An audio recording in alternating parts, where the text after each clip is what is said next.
नमस्कार। देवभूमि के दंगल में आप सभी का स्वागत है। मैं हूं आपके साथ यशी शुक्ला। देवभूमि के दंगल में आज हम बात करेंगे विपक्ष का तर्क, बीजेपी गई डर।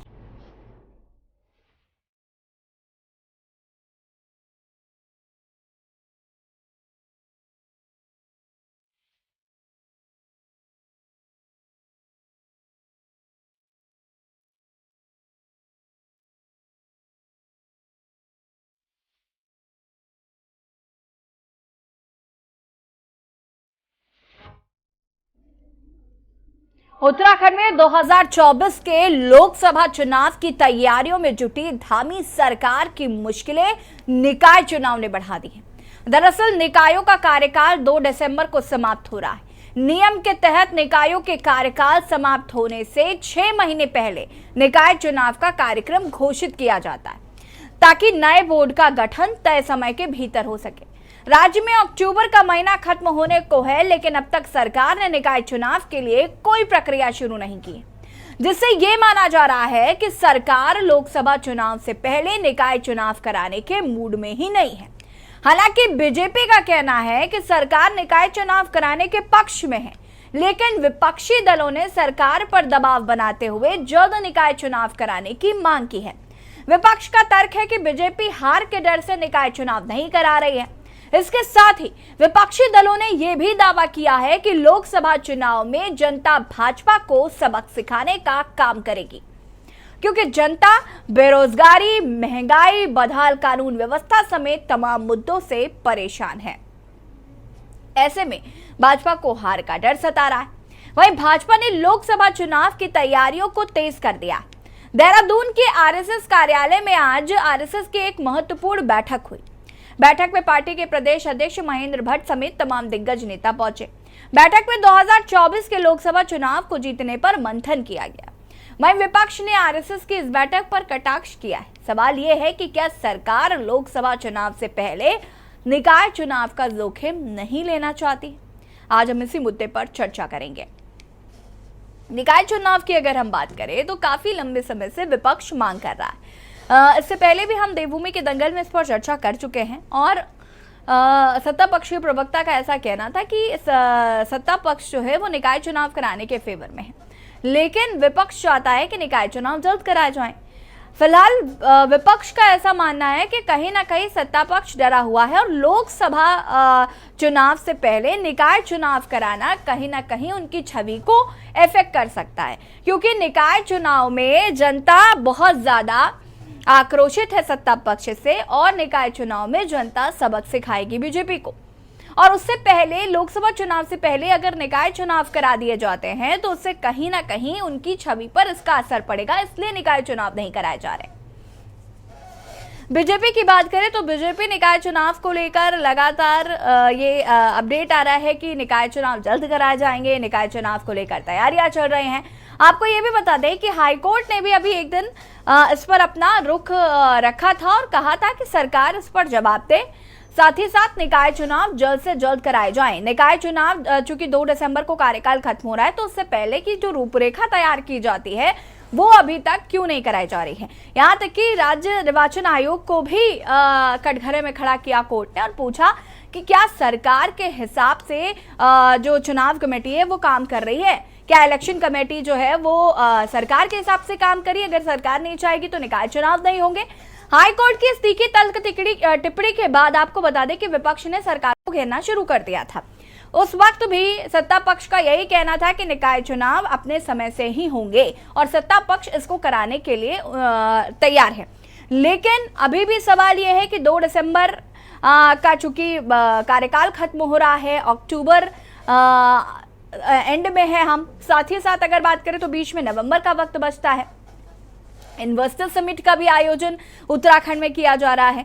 तो इन तमाम कामों के बीच में ये निकाय चुनाव करवा पाना सरकार के लिए कितनी बड़ी चुनौती होगी और क्या सरकार निकाय चुनाव को टालेगी या निकाय चुनाव तय समय पर होंगे, आज हम इसी पर चर्चा करेंगे। और उससे पहले आपको ये भी बता देते हैं कि विपक्ष जो है वो निकाय चुनावों को लेकर आश्वस्त भी नजर आ रहा है। विपक्ष का ऐसा मानना है चूंकि सत्ता पक्ष ने काम नहीं किया है और कहीं ना कहीं जनता सबक सिखाने का काम करेगी और विपक्ष को भारी जीत जो है वो यहाँ पर मिलेगी। एक और इंडिया गठबंधन की अगर हम बात करें तो आम आदमी पार्टी और कांग्रेस जो है वो कहीं ना कहीं निकाय चुनाव में अलग चुनाव लड़ेगी। ये भी कहा जा रहा है कि विधानसभा चुनाव अलग होंगे, सिर्फ लोकसभा चुनाव जो है वो एक साथ लड़े जाएंगे। इसमें ऐसे में आम आदमी पार्टी का क्या रोल होगा ये भी देखना होगा। कांग्रेस किस तरीके से निकाय चुनाव को लड़ती है ये भी देखना होगा। साथ ही साथ सत्ता पक्ष कब निकाय चुनाव कराएगा ये देखना होगा।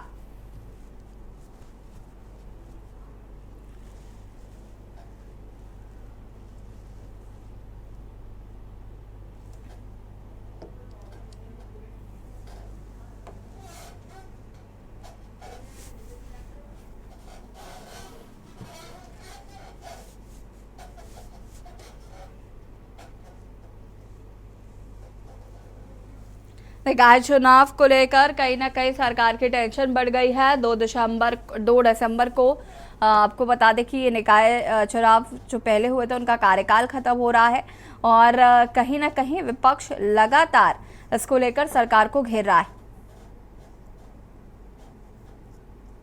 ऐसे में निकाय चुनाव कब होंगे तो सरकार के हाथ पे है और इस पर निर्वाचन आयोग किस तरीके से काम करेगा ये भी देखना होगा। फिलहाल विपक्ष लगातार इस पर सरकार पर निशाना साधते हुए नजर आ रहा है।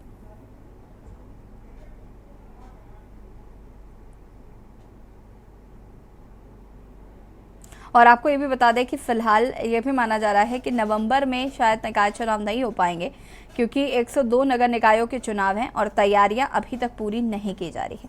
सरकार का तर्क है कि सभी पहलुओं को ध्यान में रखकर निकाय चुनाव की तैयारी की जा रही है।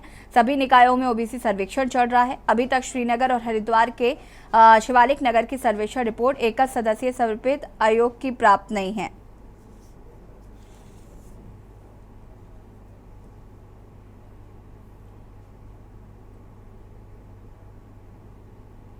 फिलहाल आयोग का भी इस पर टिप्पणी आई है। आयोग के अधिकारियों का ये कहना है कि ओबीसी सर्वेक्षण की रिपोर्ट तैयार की जा रही है और माना जा रहा है कि जन सुनवाई और बचे हुए निकायों की रिपोर्ट आने के बाद आयोग को कम से कम 1 से 1.5 माह का समय अपनी अंतिम रिपोर्ट तैयार करने में लगेगा। ऐसे में दिसंबर से पहले रिपोर्ट आने के आसार जो हैं वो कम ही नजर आ रहे हैं। तो क्या निकाय चुनाव हो पाएंगे, ये एक बड़ा सवाल है। आज हम इसी पर चर्चा करेंगे। हमारे साथ जुड़ चुके हैं, उनसे आपका परिचय करा देते हैं। नवीन परछाली जी प्रदेश प्रवक्ता बीजेपी से हमारे साथ जुड़ चुके हैं। राजेश बिष्ट जी जिला प्रदेश प्रवक्ता आम आदमी पार्टी से हमारे साथ जुड़ चुके हैं। शांति प्रसाद भट्ट जी हमारे साथ जुड़ चुके हैं केंद्रीय प्रवक्ता यूकेडी से। आप सभी का बहुत बहुत स्वागत। अगर हम बात करें निकाय चुनाव को लेकर तो इससे पहले भी हम इस पर चर्चा कर चुके हैं और सत्ता पक्ष ने इस पर अपना रुख रखा था कि हम निकाय चुनाव कराना चाहते हैं। अभी परसीमन और वोटर लिस्ट में समय लगेगा। जो रिपोर्ट ओबीसी सर्वेक्षण की कही जा रही है उसको आने में समय लगेगा। तो फिलहाल ये तो तय है कि दिसंबर से पहले चुनाव नहीं हो सकते हैं। इसमें सबसे पहले रिएक्शन मैं लेना चाहूंगी राजेश बिष्ट जी आपका। जी, दिसंबर से पहले चुनाव किसी कीमत पर नहीं हो पाएंगे, जिस तरीके से आयोग का भी यही मानना है। हालांकि सरकार ये कह रही है कि हम जल्द से जल्द चुनाव कराना चाहते हैं। यशी जी, ये बिल्कुल सही है कि दिसंबर में ये लोग चुनाव नहीं करवाने वाले हैं क्योंकि इनके जो पिछले 5 साल 6 साल का, चाहे आप इनके कॉर्पोरेशन का कार्यकाल देख लीजिए या 6 साल की बीजेपी का जो प्रदेश में है वो दुर्भाग्यपूर्ण रहा है और निराशापूर्ण रहा है। मैं इसलिए निराशापूर्ण कह रहा हूँ क्योंकि ये जो बीते वर्षों में प्रदेश के अंदर चाहे बहन अंकिता भंडारी का जो ये निर्मम हत्या हुई है उसकी हम बात कर लें, हम ये नकल माफियाओं के गुट में बीजेपी के लोगों का जो इसमें हाथ रहा है उसको मान ले, विधानसभा भर्ती घोटाला मान ले, खनन माफियाओं पे जो इनका संरक्षण है वो मान ले, तमाम ऐसे पलायन, शिक्षा, रोजगार, ये जो तमाम मुद्दे हैं जो बुनियादी जरूरतें हैं प्रदेश के लोगों की, अगर हम इस पे बात करें तो इसमें मौजूदा बीजेपी सरकार और जो इनकी कॉर्पोरेशन की जहाँ पे भी सरकार रही है वो सब विफल रहे क्योंकि इन्होंने जनता के हितों में बीते 6 वर्षों के अंदर कोई भी सकारात्मक काम नहीं किया जिसपे जाके लोगों से कह सके कि आप इस काम के नाम पे हमें वोट दीजिए। ये आज तक एक ही रहा है चुनाव के समय पे। लाइव कार्यक्रम में देश के अंदर चाहे कॉर्पोरेशन के चुनाव है या विधानसभा के चुनाव या लोकसभा के चुनाव है, सिर्फ एक मोदी जी के चेहरे पे चुनाव लड़ना जानते हैं।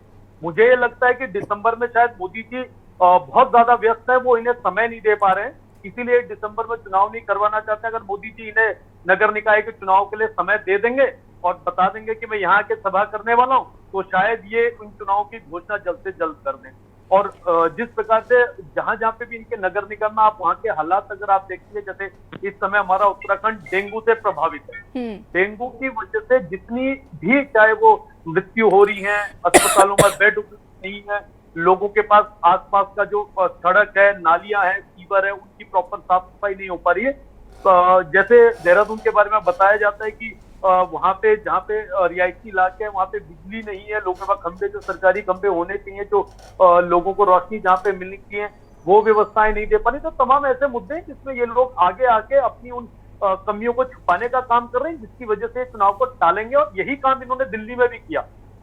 जो काम इन्होंने दिल्ली में किया उसके नतीजे सबके सामने हैं कि 1 साल चुनाव टालने के बाद भी वहां पे एक ऐसी ईमानदार और सशक्त सरकार बनकर आई जिसमें इन्होंने तमाम तोड़ और इधर उधर हॉर्स ट्रेडिंग की इन्होंने कोशिश करी, और वो भी इनके बस का नहीं रहा। फाइनली वहां पे एक ईमानदार और सशक्त सरकार अभी एमसीडी चला रही है, बल्कि 15 साल का इनका जो कुशासन था उसे आम आदमी पार्टी ने खत्म किया है। उसी प्रकार से इस प्रदेश के अंदर भी मुझे लगता है अगर इस भी चुनाव कराएंगे, इनके कारनामों को देखते हुए लोग इनसे जितने नाराज हैं, जितने आक्रोशित हैं, इनको उसका सबक मिलने वाला है, और ये लोकसभा के प्रभाव से इसको रोक रहे हैं, ऐसा मैं समझता हूँ। ठीक है, शांति प्रसाद भट्ट जी क्या कुछ कहना चाहते हैं? दिसंबर से पहले निकाय चुनाव लगता नहीं है कि संभवतः हो पाएंगे, क्या कुछ कहना है इस पर? देखो यशी जी, बात को समझने की जरूरत है। वर्तमान की जो सरकार है वो कितनी राजनीतिक रूप से भ्रष्ट है, इससे बड़ा उदाहरण नहीं हो सकता कि लोकतंत्र में तय समय पर जनता के जनप्रतिनिधि चुने जाने चाहिए थे। छोटी पंचायतों के साथ कितना बड़ा धोखा किया जा रहा है। ये उस काल में हो रहा है जहां ये बड़े बड़े भाषणों में कहते हैं कि अमृत काल का दौर है, देश आर्थिक रूप से समृद्ध है, नागरिकों के अधिकार बहाल हैं, राज्य से लेकर देश के अंदर चौमुखी विकास हो रहा है। ऐसी स्थिति में आप देख सकते हो कि जब आर्थिक रूप से कमजोर कभी देश हुआ करता था तो कर्मचारियों को तय समय पर नौकरियां भी मिलती थी, पेंशन भी मिलती थी, बोनस भी मिलता था। और आज जब देश तरक्की कर रहा है, कागजों में, जुमलों में और भाषणों में, तो ये नौकरियां नहीं दे रहे हैं, बेरोजगारों पे लाठियां चला रहे हैं, लोकतंत्र की हत्या कर रहे हैं। और जब देश के अंदर कोई आर्थिक तंगी नहीं है तो मैं पूछना चाहता हूं, कोई आपातकाल भी नहीं लगा है, देश में युद्ध भी नहीं है। ऐसी स्थिति में अगर पंचायतों के चुनाव तय समय पर नहीं होते तो आप ये समझ सकते हो कि ये तराजू वाली पार्टी केवल और केवल इस बात से घबराई हुई है कि यदि पंचायतों के चुनाव हो गए, नगर निगमों के चुनाव हो गए, तो उत्तराखंड के अंदर इनकी सरकार बुरी कदर हारेगी और उसका संदेश लोकसभा में जाएगा। और मोदी जी नहीं चाहते कि इनके खिलाफ जो जन आक्रोश है वो जनता को पता चले, इसलिए ये नगर निकाय के चुनाव कैंसिल करके शायद लोकसभा के बाद करने की साजिश कर रहे हैं। अब आप समझ सकते हो यशी जी, दुनिया का सबसे बड़ा लोकतंत्र भारत है और दुनिया में गाल बजाने वाली सरकार यही भाजपा है, जो कहती कुछ और है, करती कुछ और है। मैं पूछना चाहता हूं, अगर उत्तराखंड के अंदर आर्थिक संकट है, कोई युद्ध का सा माहौल है, या देश किसी बड़ी आपदा से घिरा हुआ है जिस कारण ये लोकतांत्रिक ढांचे को सही तरीके से नहीं चला पा रहे, तो माना जा सकता था। या राष्ट्रपति शासन होता तो माना जा सकता था, सेना लगी होती तो माना जा सकता था, कहीं देश के अंदर कोई आर्थिक संकट आ गया तो माना जा सकता था। इनकी राजनीतिक बेईमानी चरम सीमा पर है और ये राजनीति में गुंडागर्दी है कि ये चाहे तो चुनाव हो, ये ना चाहे तो चुनाव ना हो। मैं आपके माध्यम से सिर्फ भाजपा के गाल बजाने वाले उन भ्रष्ट बेईमान दलाल 40% कमीशन खाने वाले नेताओं से पूछना चाहता हूं, और इनके वो भक्त जो कहते हैं कि मोदी है तो सब मुमकिन है, तो हम भी तो यही कहते हैं कि मोदी है तो लोकतंत्र की हत्या मुमकिन है, मोदी है तो उत्तराखंड में लोकतंत्र के चुनाव ना हो ये भी संभव है। मैं तमाम भारतीय जनता पार्टी के उन नेताओं से सवाल करता हूं आपके माध्यम से, यदि तय समय पर निकाय चुनाव ये भाजपा नहीं करा सकती तो धामी के खिलाफ लोकतंत्र की हत्या का मुकदमा लगा के सरकार को बर्खास्त कर राष्ट्रपति शासन लागू होना चाहिए और तुरंत फिर 6 महीने में पुनः चुनाव कराकर तमाम भारतीय जनता पार्टी के नेताओं के खिलाफ मुकदमा लगाएं जो सरकार नहीं चला सकते, जो उत्तराखंड में जनता की आवाज को दबाने के लिए पंचायतों के चुनाव नहीं करा सकते। ये कैसी सरकार है? ठीक है, शांति प्रसाद जी, मैं वापस आऊंगी। नवीन प्रशाली जी का जरा रुख करते हैं। नवीन प्रशाली जी, जवाब दीजिए। लोकतंत्र की हत्या हो रही है अगर निकाय चुनाव तय समय पर नहीं होते, और आपकी मर्जी तो आप चुनाव कराएंगे, आपकी मर्जी तो आप चुनाव नहीं करा रहे हैं। और जो काम पहले हो जाना चाहिए था उन कामों में इतनी देरी क्योंकि आपको नहीं पता था, आपकी सरकार को नहीं पता था कि निकाय चुनाव कराने हैं। 2 दिसंबर को कार्यकाल खत्म हो रहा, अब ओबीसी सर्वेक्षण की रिपोर्ट और तमाम चीजें देखने को मिल रही हैं। ये काम जो पहले हो जाने चाहिए थे वो काम अभी तक क्यों नहीं हुए? राज्य निर्वाचन आयोग से शेड्यूल मिलता है चुनाव का। मैं आज भी कह रहा हूं सरकार तैयार है, सर्वे का कार्य चलता रहेगा। अगर हमें शेड्यूल 1 हफ्ते बाद का मिल जाएगा तो हम उसके हिसाब से काम उसको जल्दी थोड़ा फिनिश कर देंगे। ये राज्य निर्वाचन आयोग बीच में है, एक स्वतंत्र बॉडी है, उसका भी निर्वाचन में निकाय चुनाव में बहुत अहम रोल रहता है। सरकार हमेशा तैयार है। भारतीय जनता पार्टी खुद विपक्ष मानता है कि भारतीय जनता पार्टी हमेशा चुनाव के लिए तैयार रहती है, तो हम निकाय चुनाव क्यों नहीं कराएंगे? हम निकाय चुनाव के लिए भी तैयार हैं, जनता भी तैयार है, और लोकसभा चुनाव के लिए भी तैयार है, जनता भी लोकसभा चुनाव के लिए तैयार है। विपक्ष का जो बैठे हुए हैं उनके लिए मैं एक ही लाइन ये कहना चाहता हूं कि थोता चना बाजे घना, जिसको सिरे से नकार दिया है उत्तराखंड की जनता ने, जिनको वो आज भाषण दे रहे हैं आपके चैनल पर। जनता सब जानती है। जनता, शांति प्रसाद जी थोड़ा शांत रहिए, आप अपने नाम के अनुरूप थोड़ा कीजिए, नाम के अनुरूप थोड़ा कीजिए, शांत रहिए। अभी तो शुरुआत हो रही है, अभी तो शुरुआत हो रही है। मैंने कहा ना थोता चना बाजे घना, बहुत ज्यादा आप बज रहे हैं। आप शांत रहिए, आप काम की बात कीजिए, डिबेट को डिरेल करने की कोशिश मत कीजिए। भट्ट जी, मुझे पता है आपको बहुत बड़ा अनुभव है टीवी में बोलने का, सालों से आप बोलते आ रहे हैं, बहुत लंबा बोल रहे हैं, बहुत लंबा अनुभव आपका बोलने का है। थोड़ा मुझे भी बोलने दीजिए, काफी टाइम आपको दिया, मैं बहुत ज्यादा बात नहीं रखना चाहता, मैं तो आपकी ही सुनना चाहता हूं। आज मैं ये कह रहा हूं कि सरकार पूरी तरह से चुनाव के लिए तैयार है, भारतीय जनता पार्टी पूरी तरह से तैयार है, उत्तराखंड की जनता भारतीय जनता पार्टी को समर्थन देने के लिए पूरी तरह से तैयार है। जब भी रिजल्ट आएगा बहुत बढ़िया रिजल्ट आएगा, पहले से भी बढ़िया आएगा। जी नवीन जी, प्रेस कॉन्फ्रेंस करने का अनुभव तो आपको भी है। खैर, राजेश जी, मैं आपसे जानना चाहती हूँ यहाँ पर, अगर बात करें, देखिए निर्वाचन आयोग पर सीधा वार है कि भाई निर्वाचन आयोग अगर कल शेड्यूल कर दे तो भारतीय जनता पार्टी कल चुनाव करा देगी। आप खामखा भारतीय जनता पार्टी को दोष दे रहे हैं कि सरकार नहीं चुनाव कराना चाहती।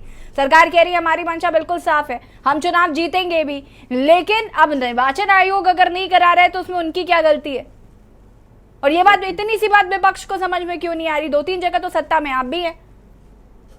लोग सत्ता में उत्तराखंड के अंदर नहीं है, इसलिए हमें समझ नहीं आ रही। हमारे पास विवेक और हमारी बुद्धि थोड़ी सी कम है बीजेपी वालों से, ये सबसे बड़ा कारण है। दूसरी बात, बुद्धिजीवी लोग सारे बीजेपी में चले गए हैं, तो वो जो बात कहे वो अच्छी है और सही बात है, और जो बात विपक्ष का है वो बिल्कुल निराधार है।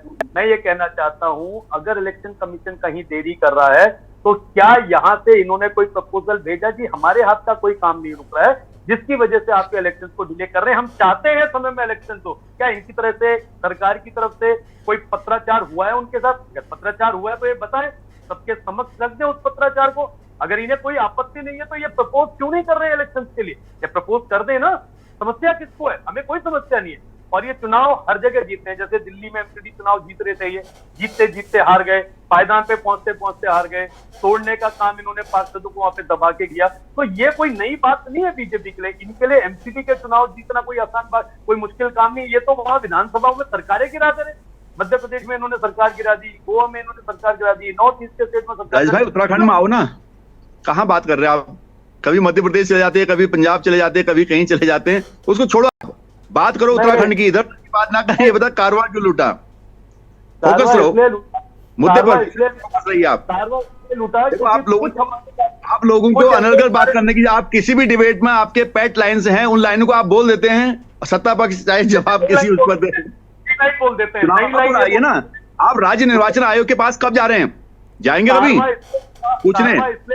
मैं बता रहा हूं आपको रास्ता बता रहा हूं आपको। विपक्ष को रास्ता यह है कि आप राज्य निर्वाचन आयोग से जवाब मांगे, आप अपना प्रतिनिधिमंडल वहां लेके जाएं और पूछें, सवाल पूछें कि कब चुनाव होंगे उत्तराखंड में, तो आपको सही जवाब मिल पाएगा।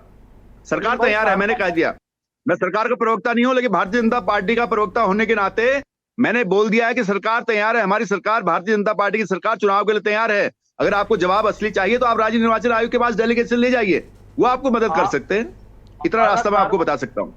हमारा कारवा इसलिए लूटा क्योंकि जो हमारे कारवे के मजबूत तंबू थे, जो स्तंभ थे, उन्होंने तुरंत हमारा साथ छोड़ दिया, इसलिए ये कारवा लूट गया। अगर वो कारवा नहीं लूटा होता तो सामने हम बैठ के आपसे चर्चा नहीं कर रहे होते, आप मेरी जगह पे बैठ के कारवा लूट। चलिए, नहीं, आप सही ये बोल तो रहे हैं। राजनीति, उसी पर तो विचार, उसी पर चलो, भले उसी पर विचार ये कर तो लीजिए। राजनीति है, ठीक है, कभी कभी इधर है तो कभी उधर है, वो अलग मसला है। अब आज वो बीजेपी के प्रवक्ता है, भले ही वो आम आदमी पार्टी में रहे, लेकिन इस तरीके से टारगेट नहीं करना चाहिए। शांति प्रसाद भट्ट जी, निर्वाचन आयोग के पास जाए और उनसे इसको लेकर मांग की जाए, चुनाव को जल्द से कराने के लिए एक प्रपोजल दिया जाए, ये बात अभी नवीन प्रशाले जी कह रहे थे, इस पर क्या कहना चाहते हैं?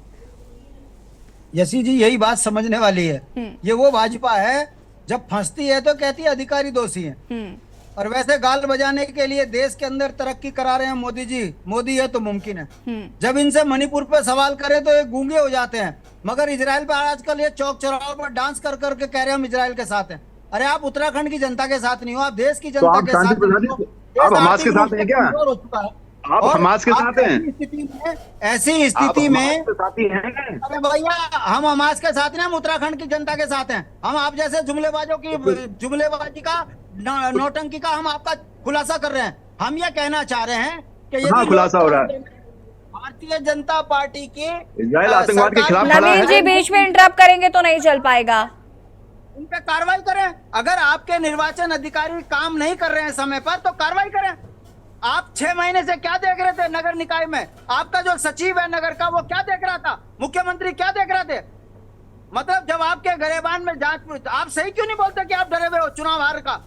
आप क्यों नहीं बोलते कि 50 जो चाउमीन बेच के अरबों का मालिक बन गया, कहीं ये मुद्दे बन गए तो मोदी जी हमारा जुलूस ना निकाल देगा? हाँ, शांति प्रसाद जी, क्या हो गया आपको? चाउमीन वाले ने कह दिया कि भैया चाउमीन बेचते बेचते मैं चाउमीन की याद आ रही है? उत्तराखंड के अंदर कहीं आसपास दुकान होगी, देख लो जरा। अरे भैया, आसपास दुकान है कहीं चाउमीन की? अरे भाई, तुम्हारे पास अभी भिजवा दें? नहीं है उस पे बचाव में। अभी आप अभी आम आदमी पार्टी हो इसलिए चुप रहो। भाजपा में हो नहीं, ऐसे थोड़ा चुप कराएंगे आप जिस हिसाब से चुप कराने की कोशिश कर रहे हैं उस हिसाब से चुप नहीं हो सकते हैं। आपको कभी चाउमीन की याद आ रही है, कभी मोमो की याद आ रही है, कभी कुछ कर रहे हैं। मैं कह रहा हूँ कि विषय पे आइए। पलीता लगा चुका है, जनता परेशान है, इसीलिए आप निकाय चुनाव नहीं कराना चाह रहे कि कहीं ऐसा ना हो। जनता बहुत खुश है, उत्तराखंड की जनता, उत्तराखंड की खुश है। केवल यूकेडी, आम आदमी पार्टी, कांग्रेस, ये लोग परेशान हैं। आप लोग जरूर परेशान हैं, आप लोग जरूर परेशान हैं। ये आपका दर्द दिख रहा है, आपका दर्द दिख रहा है और आपके दर्द की कोई दवा नहीं है। इस दर्द दवा कहने का कोई अधिकार नहीं है कि निर्वाचन में जाइए। अगर आम जनमानस को अपने अधिकारों के लिए नहीं, मैं आपको बोल रहा हूँ कि आप जाइए, पता करिए, सही विभाग में जाइए ना। आपको अगर विभागों की जानकारी नहीं है क्या चीज कहाँ से, मैं उसको बता रहा हूँ। धामी जी कर क्या रहे? धाकड़ धाम में किस बात के डर के? वो इन्वेस्टमेंट ला रहे, बहुत ज्यादा इन्वेस्टमेंट ला रहे। इन्वेस्टमेंट आपने देखा ना, एमओयू साइन कर रहे हैं। इन्वेस्टर समिट है दिसंबर में। इमरजेंसी है ना, देश में कोई आर्थिक संकट है ना, उत्तराखंड में ऐसी आपदा आ गई कि देहरादून में चुनाव नहीं करा सकते आप। उत्तराखंड तो खुशहाली की, तो खुशी की बात है ना। बताइए शांति प्रसाद जी, यही तो खुशी की बात है। क्या खुशी की बात नहीं कि देश में कोई भी दिक्कत नहीं है? दिक्कत केवल आपको है बस।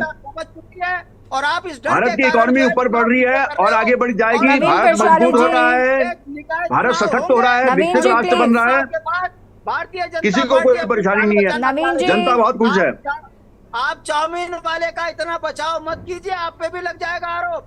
आप भी उत्तराखंड के अंदर भी कई तरीकों में घिरोगे, इसलिए बेईमान के मामले में चुप ही रहा करो, मत बोलो बेईमान। शांति प्रसाद जी, जो आप बोलेंगे, कुछ भी अनर्गल बोल रही है, यही अनर्गल बोल के तो यूकेडी का ये हाल हुआ है। आप उत्तराखंड में ऐसी अनर्गल भाषा का इस्तेमाल करके जनता ने आपका वो हाल कर दिया कि आप कहीं के नहीं रहे।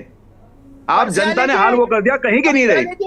मैं फिर आपको सलाह दे रहा हूँ, अभी नए नए भाजपा हो, चुप रहो। सलाह, मुझे सलाह की जरूरत नहीं है। मत उलझो, क्या हो जाएगा उससे? क्या हो जाएगा? इतने भी मैं भाजपा का हूँ तो मैं हूँ, मुझे कोई गुरेज नहीं है। मैं हूँ, मैं कह रहा हूँ, मैं अपनी सरकार की बात कर रहा हूँ, अपनी पार्टी की बात कर रहा हूँ। यहाँ पर भारतीय जनता पार्टी और भारतीय जनता पार्टी की सरकार दोनों चुनाव के लिए तैयार है। शासन काल में यदि लोकतंत्र जिंदा है तो तय समय पर चुनाव कराइए। यदि बिल्कुल जिंदा है। लोकतांत्रिक सरकार है, लिबरल सरकार है उत्तराखंड में, जनप्रिय सरकार है। चली हुई है, इसीलिए चुनाव को आगे कर रही है ताकि कहीं मोदी जी की झाड़ ना नवीन जी, मेरा सवाल यही था, आपने उसका जवाब मुझे नहीं दिया। और सवाल ये था कि दिसंबर से पहले चुनाव किसी कीमत पर नहीं होने वाले हैं, ये सबको दिख रहा है, तो आपको क्यों नहीं दिख रहा? आप क्यों ऐसा कह रहे हैं कि नहीं हमारी तो मंशा साफ है, हम चुनाव कराना चाहते हैं? जो काम आपको पहले करने चाहिए थे वो आपने क्यों नहीं किए? इसका जवाब तो आपने दिया ही नहीं। यसी जी, मैं कह रहा हूँ कि चुनाव अगर शेड्यूल आ जाता तो कभी भी होता है। चुनाव किसी चीज पर रुक नहीं सकता। अगर सरकार सर्वे कर रही है तो सरकार का सर्वे महीनों भर नहीं चलेगा। सर्वे कोई महीनों भर चलने वाला, सर्वे एक हफ्ते में खत्म हो जाता है। सर्वे एक हफ्ते में खत्म हो जाता है। शांति प्रसाद भट्टी, आप भट्टी को शांत करिए, शांति भट्टी को शांत कराइए पहले, शांति प्रसाद जी, भट्टी को शांत करिए यशी जी, शांति प्रसाद भट्टी को शांत करवाइए, शांति प्रसाद जी, भट्टी को शांत करवाइए पहले। भट्टी शांत हो जाए, थोड़ा आराम से प्रभु, थोड़ा तो सुनिए।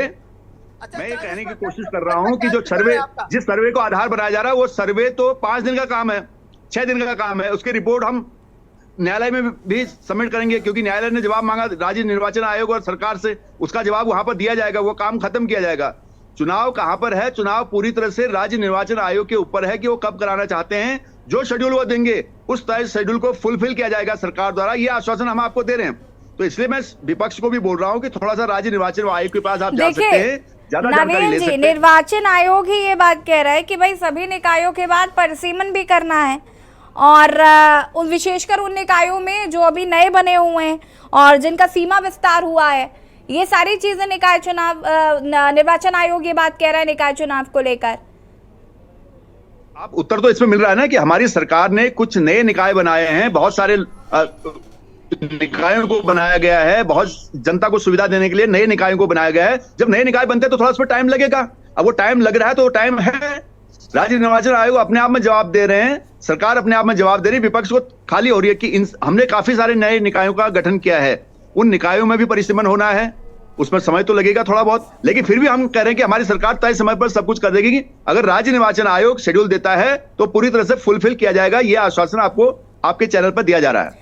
अभी तक क्यों इस पर काम नहीं किया गया? मैं अभी तक उसी पर अटकी हुई हूँ कि भाई अभी तक आप क्यों सो रहे हैं? इसका मतलब है आपको निकाय चुनाव कराने ही नहीं थे। इसका मतलब साफ तौर पर यही है कि आपको निकाय चुनाव नहीं कराने थे। आप लोकसभा चुनाव की तैयारियों में जुटे हुए हैं। आपके अगर बड़े नेता यहाँ आते हैं तो वो सिर्फ लोकसभा चुनाव की बात करते हैं, निकाय चुनाव का तो कहीं जिक्र ही नहीं है। केंद्र से जब नेता आएंगे तो केंद्र की सरकार की बात होगी, राज्य सरकार के नेता आएंगे राज्य सरकार की बात होगी, तो अलग अलग स्तर पर अलग अलग बातचीत होगी। लेकिन मेरा कहने का मतलब है कि काम पूरा चालू है, ये नहीं कि काम ठप पड़ा है, काम चल रहा है। नए निकायों का गठन भी किया गया है। सरकार ने जनता को सुविधा देने के लिए नई नगर पालिकाएं, नगर परिषद बनाए हैं, उनका परिसीमन होता है। तो सरकार की जितने भी रिसोर्सेज है सब लगे हुए हैं, उस काम को जल्दी से जल्दी कर देंगे। राजेश भी, मेरा मानना यह है कि मेरा कहना केवल आपसे यह है यशी जी, मैं ये समझाने की कोशिश कर रहा हूं कि जो राज्य निर्वाचन आयोग ने जो तर्क दिया है वो तर्क सही है। तो राज्य निर्वाचन आयोग जब शेड्यूल अपना दे देंगे, जिस दिन देंगे, तो सरकार उसको पूरा तौर पर फुलफिल करने के लिए तैयार है। हम तो मना ही नहीं कर रहे, हम तो चाहते हैं चुनाव हो। भारतीय जनता पार्टी को कोई डर नहीं है चुनाव से। भारतीय जनता पार्टी को बिल्कुल भी डर नहीं चुनाव से, क्योंकि जनता भारतीय जनता पार्टी के साथ है। राजेश जी। जी यशी जी, मैं इसमें ये कहना चाहता हूँ, बहुत अच्छी बात है हमारे बड़े भाई नवीन प्रशाली जी ने बताई है। मैं ये कहना चाहता हूँ, ये बार बार हमसे कह रहे कि विपक्ष को राज्य निर्वाचन आयोग में जाना चाहिए और ये करना चाहिए वो करना चाहिए। मैं इसमें ये कहना चाहता हूँ कि अगर आप लोग सुनने वाले होते, राज्य निर्वाचन आयोग के यहाँ से कोई फैसला इस पक्ष में आना था तो किसी को जनहित याचिका लेकर नैनीताल हाईकोर्ट जाने की क्या आवश्यकता पड़ी थी? क्या नैनीताल हाईकोर्ट जाना बहुत आसान काम है? और क्यों, अगर ये बात आपकी सही है, तो क्यों नैनीताल हाईकोर्ट के चीफ जस्टिस को इस जनहित याचिका पे आप सबको नोटिस इश्यू करना पड़ा और समय पे आपसे जवाब मांगना पड़ रहा है? इसकी कोई तो वजह होगी। दूसरी बात, अगर आप चुनाव से नहीं भाग रहे हैं, हम तो सिर्फ एक ही बात समझकर चल रहे हैं कि जो 6 साल का बीजेपी सरकार का कुशासन, चाहे कॉर्पोरेशन के रूप में रहा हो या विधानसभा के रूप में रहा हो, वो बिल्कुल जनता के हित में नहीं रहा है। मैं ये कहता हूं, आज ये जनता के हित में क्या मुंह लेकर जाएंगे? क्या बोलेंगे कि बहन अंकिता भंडारी को इन्होंने किस तरीके से न्याय दिलाया, क्या बोलेंगे पेपर लीक मामले के अंदर इन्होंने क्या करके दिखाया, क्या कहेंगे 40% विभागों के अंदर कमीशन लिया जा रहा है। ये हमारे बेरोजगार साथियों से क्या कहने को तैयार है, ये जिन महिलाओं की सुरक्षा नहीं दे पा रहे उनको क्या कहने वाले, किसान जो सड़कों पे उतरे हुए हैं, खेत उनके बंजर हो गए, उस पर कोई सुविधा नहीं देने को चाह रहे, उस पर क्या कहेंगे। कॉलेजेस में इनके एबीवीपी के खून से पत्र लिखने को तैयार है। मैं देवीधुरा का कल का एक ताजा मामला आपको बता देता हूँ। एबीवीपी जो इनकी इकाई है वो खून से बच्चियां, छोटी छोटी बच्चियां जो कॉलेजिएट बच्चियां हैं, वो हाथ में खून से पत्र लिख रही हैं, इनको अपनी मांगों को लेकर कहती हैं हमारे को यहाँ पे आप लेक्चर आज दे दीजिए। कितना दुर्भाग्य है इस प्रदेश का कि यहाँ पे हम लोग शिक्षकों के लिए सड़कों पे उतरे हुए हैं, रोजगार के लिए सड़कों पे उतरे हुए हैं, बिजली पानी के लिए सड़कों पे उतरे हैं। 23 साल के अंदर इन्होंने लूटने के अलावा और दूसरा काम किया क्या है। अभी ये मेयर की बात हो रही थी इनके, मैं ये कहता हूं अगर ये कहते हैं इनके मेयर बहुत ईमानदार और अच्छे आदमी है, ये इस मंच से कहकर दिखाएं कि हम सुनील उनियाल गामा जी के चेहरे पे दोबारा से चुनाव लड़ेंगे कॉर्पोरेशन को और मेयर हमारे सुनील उनियाल गामा जी बनेंगे, ये तय करके बताएं। यहाँ पर हम मान जाएंगे कि वो बहुत अच्छे और ईमानदार आदमी है। ये इस बात को कह नहीं सकते इस मंच से, क्योंकि इन्हें पता है कि ये संरक्षण का जो काम अपने लोगों के साथ कर रहे हैं और वहीं पे जहां पे इनको लग रहा है कि लोग बोलने वाले उनको उठा के जेल डालने का काम कर रहे हैं, कोई दूसरा काम नहीं कर रहे। अगर ये जीत रहे होते हैं चुनाव तो ये दिसंबर तक का इंतजार नहीं करते, नवंबर में चुनाव करा देते। लेकिन इनको पता है कि ये हार का मुंह देख रहे हैं, ये चुनाव नहीं जीतने वाले हैं। जनता के मुद्दों पे सामने आके उनके हक में और उनके भविष्य के लिए कोई अच्छा काम नहीं कर पा रहे, क्योंकि कोई भी वर्ग इनसे खुश नहीं है। आज अगर ये चुनाव कराते हैं, मैं आपको ये कहना चाहता हूँ। नवीन परशवाली जी जवाब दीजिए। जी, मैं राजेश भाई से बताना चाहता हूं कि कैंडिडेट कौन होगा नहीं होगा इस संगठन का काम होता है कैंडिडेट तय करना, ये प्रवक्ताओं का काम कैंडिडेट तय करना नहीं होता। दूसरी बात, आप कह रहे हैं कि मेयर साहब के पास ये है वो है, आपके पास कोई खिलाफ सबूत है तो लाओ ना, क्यों नहीं लाते हैं? क्यों खाली चैनल पर बहस कर रहे हैं? जनता को बरगलाने का काम क्यों नहीं कर रहे? आपके पास कोई तथ्य है तो लाओ सामने, दो सरकार को। आपके पास कुछ होता नहीं है, खाली आप गाल बजाते हैं इस चैनल पर। कुछ तो आप करो, आप सार्थक बहस क्यों नहीं करते? आप अनर्गल बातें करके, बयानबाजी करके, आरोप प्रत्यारोप करके इस बहस को डिरेल नहीं कर सकते या जनता को बरगलाने का काम नहीं कर सकते। आप खाली मुंह जुबानी नहीं चाहिए। आम आदमी पार्टी हमेशा से ही बिना सबूतों के आरोप लगाती आई है। आप सबूत लाइए, कोई चीज आपके पास, और कोई बख्शा नहीं जाएगा, चाहे कोई भी हो, कोई भी नहीं बख्शा जाएगा। जीरो टॉलरेंस की सरकार है। आपके पास जो भी चीजें हैं आप लाइए उनको पटल पर, सबूतों के साथ आइए और बात करिए। फिर बिना सबूतों के बात करना कोई फायदेमंद बात नहीं है। और आज का विषय है कि उत्तराखंड में निकाय चुनाव। मैंने कहा कि राज्य निर्वाचन आयोग का जब शेड्यूल आएगा, सरकार पूरी तरह से उसको फुलफिल करेगी और पूरी तरह से उसका पालन किया जाएगा। काम चल रहा है, सरकार के पूरे रिसोर्सेज इस काम में लगे हुए हैं। जी आशीष जी। ठीक है नवीन जी, मैं वापस आऊंगी आपके पास। राजेश जी, अगर हम बात करें आम आदमी पार्टी की, तो अगर सरकार कल चुनाव कराती है या एक हफ्ते के अंदर चुनाव कराती है, तो आम आदमी पार्टी किस तरीके से तैयारियां कर रही है? अभी तो आपका ही क्लियर नहीं है आप कैसे चुनाव लड़ने वाले हैं। यशी जी, ऐसा है, देखिए चुनाव किस तरीके से पार्टी लड़ रही है नहीं लड़ रही है, ये तो जब ये डिक्लेयर करेंगे तो इनको पता भी लग जाएगा। जब कैंडिडेट की लिस्ट आएगी तो आपके सामने भी होगी कि हम लोग चुनाव किस तरीके से लड़ रहे हैं। हमेशा से आम आदमी पार्टी का एक विजन रहा है, एक मुद्दा रहा है भ्रष्टाचार के खिलाफ लड़ाई लड़ने का। शिक्षा, स्वास्थ्य, रोजगार, ये 3 अहम मुद्दे रहे हैं आम आदमी पार्टी के, जो हर क्षेत्र में, हर राज्य के अंदर उन्होंने अपना मैनिफेस्टो में रखा हुआ है। लेकिन जिस प्रकार से हमारे बड़े भाई नवीन जी ने कहा है कि हम लोग अनर्गल बयानबाजी कर रहे हैं, मैं इनको याद दिला दूं कि अभी बीते 4 महीने पहले में, बहुत पुरानी बात नहीं कि हमने 5 साल पहले कोई इनके मेयर पे आरोप लगा दिया। आप तय नहीं कर सकते हैं, लेकिन जिस पार्टी को आप रिप्रेजेंट कर रहे हैं, कम से कम आप ये तो कह सकते हैं दावे से कि हमारा आदमी ईमानदार है। हमारे आदमी के, जब आप हमारे मुख्यमंत्री को दोबारा ईमानदारी के नाम पे धाकड़ धामी जी को रिपीट कर सकते हैं, दूसरा कार्यकाल उन्हें दे सकते हैं, तो गामा जी को दूसरा कार्यकाल देने के लिए और बताने में आपको समस्या क्यों हो रही है? ये आप कौन होते तय करने वाले हमारे कैंडिडेट्स को? भाई आम आदमी पार्टी कौन होती है तय करने वाली है? वो हमारा संगठन करेगा, भारतीय जनता पार्टी करेगी। आपके कहने से होगा क्या भारतीय जनता पार्टी का कैंडिडेट आम आदमी पार्टी या दूसरे पार्टी को कहने पर होगा? आपके कहने से क्यों होगा बताओ? आप कौन होते हैं? कौन होते हैं हमारे कैंडिडेट तय करने?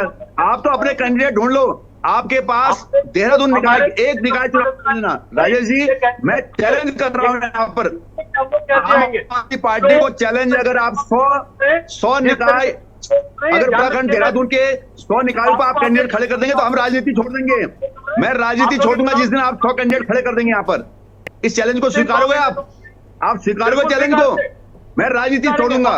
ये चैनल पर इसको रिकॉर्ड कर लेना, समझ गए आप? जिस दिन 100 कैंडिडेट देहरादून में खड़े कर दोगे, औरों की बात छोड़ो, तो हम राजनीति को छोड़ देंगे, ठीक है ना।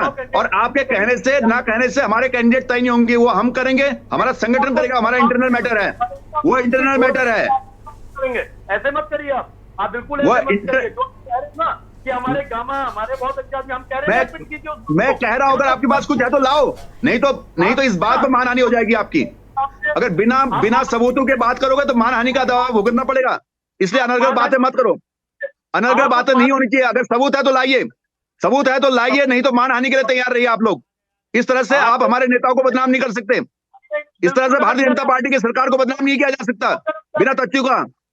ये केजरीवाल स्टाइल मत कीजिए यहाँ पर, ये केजरीवाल स्टाइल यहाँ पर मत अपनाइए कि सबूत कुछ नहीं, ये घोटाला वो घोटाला, बंदर के चलते इस पेड़ से उस पेड़ पर, वो यहाँ नहीं चलेगा, वो नहीं चलने दिया जाएगा बिल्कुल भी। आपके पास सबूत है लाइए आप, नहीं तो जनता को बरगलाने का काम मत कीजिए, मानहानि फेस करनी पड़ सकती है इस तरह से। जो भी अगर करे तो बिल्कुल नहीं।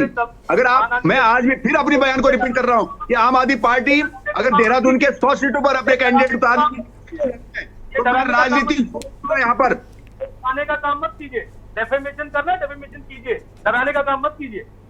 ये डराना नहीं है, ये डराना नहीं है, ये आप जो आपको आपकी जो जुबान मतलब इधर से उधर, नेताओं को दूसरे की इज्जत नहीं है, किसी की इज्जत नहीं है। आपके नेता ने 17 बार माफी मांगी है, डिफॉर्मेशन का मत सोचिए, क्यों माफी मांगी थी? नवीन पटसाले जी और राजेश जी, ये तो मुद्दा ही नहीं है, किस तरीके से वार्तालाप चल रहा है यहाँ पे। राजेश जी, मेरा सवाल आपसे था कि अगर सरकार कल चुनाव कराती है तो आम आदमी पार्टी का क्या तैयारी है, आपके कैंडिडेट्स कैसे डिसाइड होंगे? मैंने आपको बोला कि हमारे पूरे कैंडिडेट जिस तरीके से चुनाव लड़े जाते हैं, प्रत्येक सीट पे हमारे व्यक्ति खड़े रहेंगे और चुनाव को पूरी मजबूती से लड़ेंगे। लेकिन जिस विषय पे बात हो रही है, जिस मुद्दे पे आप कह रहे हैं कि चुनाव निकाय लेट क्यों हो रहे, ये भी तो सवाल है। इस सवाल को समझना होगा कि क्यों देर हो रही है, जनता को बताना। उसी सवाल का तो जवाब दिया जा रहा है, आप बात को इधर उधर ले जा रहे हैं, उसी बात पर सवाल, उसी बात पर जवाब दिया जा रहा है। देखिए नवीन पटसाले, एक second Naveen ji don't interrupt please, wait a minute. Rajesh ji देखिए, नवीन पटसाले जी ने ये कहा कि सरकार की मंशा नीति नियत साफ है, हम चुनाव कराना चाहते हैं, निर्वाचन आयोग जैसे ही हमें शेड्यूल करके दे देगा हम चुनाव करवा देंगे। ठीक है, अब मान लेते हैं कि सरकार की मंशा ठीक है, वो कराना चाहते हैं निकाय चुनाव, तो समस्या किस बात की? निर्वाचन सुनिए, चुनाव आयोग के अधिकारी खुद इस बात को कह रहे हैं कि अभी परिसीमन कराना है ओबीसी सर्वेक्षण के बाद, उसके बाद जो विस्तार हुआ है उसका परिसीमन होना, ये तमाम चीजें उनके द्वारा कही जा रही है, जिसमें 1 से 1.5 माह का समय लग सकता है। उनके अधिकारी ये बात खुद कह रहे हैं। ऐसा नहीं है, ऐसा नहीं है जो आप कह रहे हैं 1-1.5 महीने में लग जाएगा और 1-1.5 महीने में बता देंगे। ऐसे कई तरह का समय आगे लेने वाले हैं।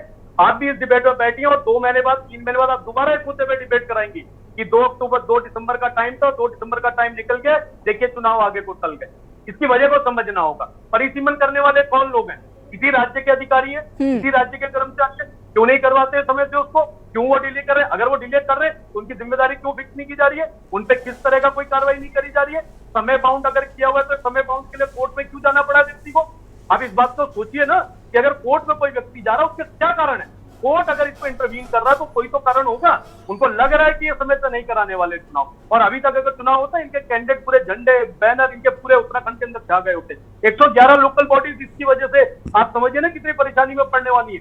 जब अगर यहाँ पे प्रशासन नहीं होगा, एडमिनिस्ट्रेशन नहीं होगा, 111 लोकल बॉडीज का क्या होगा? जब आज ये सत्ता में बैठे उनके हक के लिए कोई काम नहीं कर रहे हैं, जब वो सत्ता विहीन हो जाएंगे 2 दिसंबर के बाद, फिर उन लोगों की चिंता कौन करेगा? उनके लिए कौन काम करने वाला? आप बताइए। नवीन पटसाले जी जवाब दीजिए। कई स्तर की सरकार होती है, ग्राम प्रधान से लेके विधायक तक कई स्तर की सरकार होती है, और सब सरकारें समय समय पर बदलती रहती हैं, ऊपर नीचे समय होता है। मैंने फिर कहा, मैं बार बार एक ही शब्द कहूंगा कि हम पूरी तरह से तैयार हैं, हमारे पास कोई ब्लेम नहीं है, सरकार पूरी तरह से मुस्तैद है इस चुनाव के लिए। राज्य निर्वाचन आयोग का शेड्यूल आएगा, हम उसको फुलफिल करेंगे। अब सवाल ये था, सवाल आम आदमी पार्टी से पूछा जा रहा था कि चलो मान लिया थोड़ा लेट ही हो सही, लेकिन आप कैसे लड़ोगे? वो हमें तय करने दीजिए भाई साहब, उसकी चिंता मत कीजिए। अब आपने जवाब दिया, इसीलिए जो पहले सवाल आप कर रहे थे वो तय हमें करने दो, हमारा हम तय करेंगे, आपका आप तय करो, दोनों अपने अपने उसमें रहो, ज्यादा अच्छा है। आप अपना तय करो, हमें अपना तय करने दो। नवीन पटसाले जी, हाईकोर्ट ने सरकार से जवाब मांगा था चुनाव को लेकर, जवाब दाखिल कर दिया गया। यासी जी 2 हफ्ते का समय किया गया था, अभी नहीं किया गया, 2 हफ्ते के समय से पहले पहले दे दिया जाएगा। 2 हफ्ते का समय है उसके लिए, तब तक हम और भी काम पूरा कर देंगे, क्या पता पूरी रिपोर्ट दे दें ठीक कि है हम तैयार हैं पूरी तरह से। राजेश जी, देखिए जवाब तलब किया हाईकोर्ट ने भी, अब जैसे कि अभी बता रहे हैं यहाँ पर नवीन जी के अभी जवाब नहीं दाखिल किया गया है। 2 हफ्ते का समय तो हो सकता है कि 2 हफ्ता खत्म हो उससे पहले ही दिया जाए, लेकिन मैं फिर भी आपसे चूंकि विपक्ष में होने के नाते, चुनाव होने के नाते, मैं ये जानना चाहती हूँ कि आम आदमी पार्टी के कैंडिडेट्स क्या कांग्रेस के साथ मिलकर चुनाव लड़ा जाएगा या अलग चुनाव लड़ा जाएगा, और मुद्दे किस तरीके से उठाए जाएंगे? बात निकाय चुनाव की ही हो रही है, हम कोई अलग विषय पर बात नहीं कर रहे। निकाय चुनाव पर ही आपको जवाब दूंगा मैं। देखिए, कैंडिडेट किस तरीके से तय होंगे नहीं होंगे, अभी इनके पास क्या कोई किसी प्रकार की लिस्ट इन्होंने तैयार कर दी कैंडिडेट की 111 लोकल बॉडी? जब हमारे को पता ही नहीं इलेक्शन कब होने, अननेसेसरी हम कैंडिडेट को बोलने लगे हैं, तो आज से लेकर काम करना शुरू कर दे क्षेत्र के अंदर। जिसकी सरकार चल रही है उसको अभी यही नहीं मालूम है कैंडिडेट को कि उन्होंने किसको इन्होंने टिकट देना है, कितने इनके रूठे मनाए हुए लोग हमारे पास आने वाले हैं, या हमारे लोग कितने रूठे मनाए जाने वाले हैं। आज ही कैसे कोई घोषित कर सकता है? 111 लोकल बॉडी 11 जगहों पे चुनाव होने, उसके लिए हमारे अर्बन लोकल बॉडी से हमारे कैंडिडेट तैयार है, ये आपको बता दिया। दूसरी बात, जिन मुद्दों की आपने बात करी, मैं उन्हीं मुद्दों पे दोबारा से आ जाता हूं। सबसे पहला, जिस तरीके से हम अगर मुद्दे की बात करें और इनके कॉर्पोरेशन के मुद्दे की बात करें, क्या हमारे पास ये मुद्दा नहीं है इस प्रदेश के अंदर कि इनके जो मेयर कैंडिडेट हैं और जिनकी अकूत संपत्ति 5 साल के अंदर 10 गुना हो गई, क्या ये मुद्दा नहीं है? आप इसको मुद्दा नहीं मानते? आप ये नहीं मानते कि डेंगू की वजह से देहरादून के अंदर लोगों को बेड नहीं मिल रहे हैं, अलग प्राइवेट अस्पतालों में जो 10 बड़े नाम इन्होंने अस्पतालों के दिए हैं, जिन अस्पतालों का कहा गया कि इनकी रिपोर्ट जो थी वो बहुत ज्यादा गलत रिपोर्ट थी, उन पे इन्होंने आज तक क्या एक्शन लिया वो पता चले। वो सबसे बड़ा मुद्दा, वो किसके संरक्षण में कर रहे हैं? उन्हें पता है यहाँ पर कि प्रदेश के अंदर जो सरकार चल रही है वो भ्रष्टाचार में लिप्त है, इनके साथ सांठगांठ कर लो तो हमारे काम हो जाएंगे। दूसरी बात, महंगाई कितना बड़ा मुद्दा है। जिस तरीके से इन्होंने लाठियों से हमारे बेरोजगार युवाओं के सर फोड़ने का काम किया, घंटा घर पे दौड़ा दौड़ा के मारा, जेल के अंदर डाला, उनके ऊपर कार्रवाई करने का काम किया, क्या ये बहुत छोटा मुद्दा आप मान रहे हैं? जिस तरीके से बहन अंकिता भंडारी के साथ ऋषिकेश के अंदर जिस तरह का भी उसके साथ निर्मम हत्या करने का काम करा, उसको जो दोषी है उनको बचाने का काम, वीआईपी का नाम ना बताने का काम, ये क्या छोटा मुद्दा आप मान रहे हैं? जिस तरीके से किसान आपदा में बागवानी करने वाले किसान, दुधारू पशु वाले किसान, वो अपने तरफ से जो इनसे मुआवजा मांग रहे, उस मुआवजे के लिए कहां पे खड़े? तीसरा सबसे बड़ा मुद्दा, कि 2 दिन का अभी हमारे माननीय मुख्यमंत्री जी की धर्मपत्नी का दौरा चंपावत पे लगता है, वो मुख्यमंत्री जी की गैर हाजिरी में खुद वहां पे सर्वोसर्वा बन के लोगों को सरकारी योजनाओं के तहत चेक बांटने का काम, उद्घाटन करने का काम, शिलान्यास करने का काम, आप हो क्या रहे इस प्रदेश के अंदर? कम से कम मुद्दों को देखिए तो सही, किन मुद्दों पे बात हो रही है? आज चंपावत के अंदर शोर मचा हुआ है, राजनीति गरमाई हुई है, वहां पे लोग सवाल पूछ रहे हैं कि मुख्यमंत्री की धर्मपत्नी किस शक्ति का प्रयोग करके सरकारी चेकों को बांटने का काम कर रही है? क्या कम मुद्दे हैं इस प्रदेश के अंदर? मतलब वो सुपर सीएम हो गई है इस समय प्रदेश के अंदर, जहां जा रही है पूरा प्रोटोकॉल फॉलो कर रहा है, उनके साथ सारे अधिकारी उनके पीछे भाग रहे हैं। इतने सारे मुद्दों के बाद आपको लगता है कि ये कहीं पे भी किसी जिम्मेदारी के साथ वोट मांग सकते हैं लोगों के साथ? आज इनके 5 के 5 सांसद गायब है। आप बताइए, कोई भी एक सांसद लापता के बोर्ड लगे पड़े चारों तरफ, और आप सामने सामने सुन रहे हैं हमारे बड़े भाई नवीन पिठाल जी ने ये भी कह दिया कि मानहानि का मुकदमा आपके ऊपर दर्ज कर दिया जाएगा। तो देखिए ना, सत्ता में चूर होकर कर दिया जाएगा नहीं, ऐसे में हो जाता है जब अनर्गल बातें करते, बिना साक्ष्य के बात करना राजेश भाई कभी भी ठीक नहीं है। आप कभी भी किसी भी आदमी किसी के व्यक्तिगत, मैंने कहा व्यक्तिगत, आप पार्टी पर आक्षेप लगा लो, आप पार्टी पर किसी व्यक्ति को व्यक्तिगत तौर पर आप यहां से निशाना बनाते हैं बिना मुद्दों के, बिना साक्ष्य के, तो उस पर भुगतना पड़ सकता है। वो खुद करेंगे, जिनको आप बोल रहे हो खुद करेंगे, आपको पकड़ेंगे। और आप सुनिए, मैं एक बात बताना चाहूंगा, आप हर बात में बहन अंकिता भंडारी जी का केस को लाते हैं। बहन अंकिता भंडारी केस 24 घंटे के अंदर सरकार ने दोषियों को पकड़ के गैंगस्टर एक्ट लगाकर जेल के अंदर भेजा था। इतनी त्वरित कार्रवाई की थी, 48 घंटे के अंदर बॉडी रिकवर किया था। अभी इसका केस किसने किया? और पूरी तौर पर सहायता सरकार उनके परिवार को दे रही है। कोर्ट में उनको सारी सुविधाएं दी जा रही है, वकील की जगह वकील प्रोवाइड करा जा रहा है, और सरकार, मुख्यमंत्री सीधे उनके टच में, परिवार के टच में। तो ये मुद्दे राजनीति मत कीजिए, आप केवल राजनीति कर रहे हैं, आप राजनीति कर रहे हैं। इस तरह से राजनीति यहाँ नहीं चलेगी, राजनीति खत्म हो गई है, ये राजनीति खत्म होगी, खत्म होगी राजनीति, कोई फायदा नहीं है।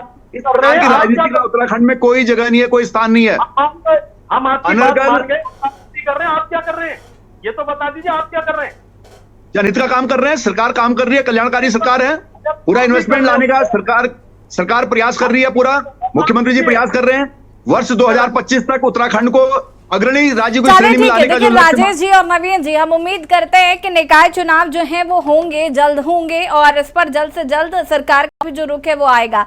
फिलहाल विपक्ष चूंकि लगातार मांग कर रहा है और विपक्ष का इस पर क्या रोल होता है ये भी देखना होगा। आप दोनों का बहुत बहुत शुक्रिया चर्चा में शामिल होने के लिए। और देवभूमि के दंगल में आज हम बात कर रहे थे निकाय चुनावों को लेकर। कहीं ना कहीं विपक्ष लगातार सरकार पर हमलावर है और विपक्ष का ऐसा मानना है कि सरकार डरी हुई है, इससे निकाय चुनाव लोकसभा चुनाव से पहले नहीं कराना चाहती। सरकार का ये कहना है कि हम निकाय चुनाव कराना चाहते हैं, राज्य निर्वाचन आयोग जैसे ही कोई शेड्यूल करता है वैसे ही हम निकाय चुनावों को कराएंगे। फिलहाल ये देखना होगा कि आखिर राज्य में निकाय चुनाव आखिर कब होते हैं। देवभूमि के दंगल में फिलहाल इतना ही। देखते रहिए के न्यूज़ एरिया। नमस्कार।